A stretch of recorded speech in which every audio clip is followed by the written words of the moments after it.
Vous savez que j'adore Toyota. C'est ma marque préférée. 100 scientifiques écrivent une lettre ouverte pour dénoncer les voitures hydrogènes de chez Toyota pour les JO. Oh le plaisir que ça va être cette news.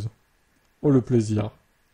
Durant les JO de Paris 2024, Toyota mettra en avant les voitures hydrogènes, une décision critiquée par plus de 100 scientifiques dans une lettre ouverte du 9 juillet.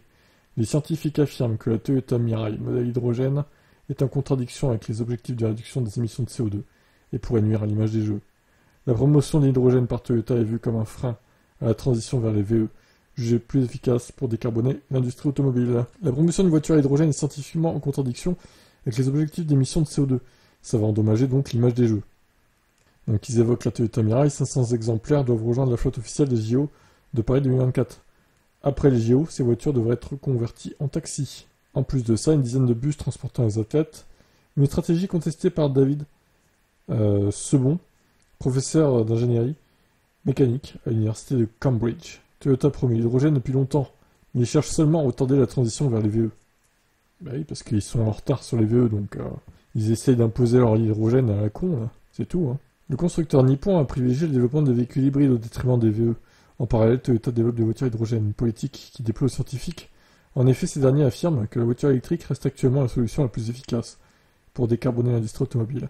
Cependant, l'usage des voitures hydrogène va demander plus au niveau de l'énergie, ce qui signifie une nécessité plus importante d'avoir des infrastructures comme des éoliennes ou des panneaux solaires. Selon les scientifiques, ça coûte 3 fois plus cher à l'usage. Enfin, l'hydrogène vert est encore particulièrement rare en France. Si une solution à long terme est possible, ça va coûter cher à développer. En attendant, les constructeurs utilisent du gaz à base d'énergie fossile. Le problème, ça émet autant que l'aviation mondiale si on en croit les chiffres de la coalition sur la science sur l'hydrogène. Pour la science sur l'hydrogène. Quoi qu'il en soit, les scientifiques ne trouvent pas très habile de faire la promotion d'une technologie qui n'est selon eux pas verte.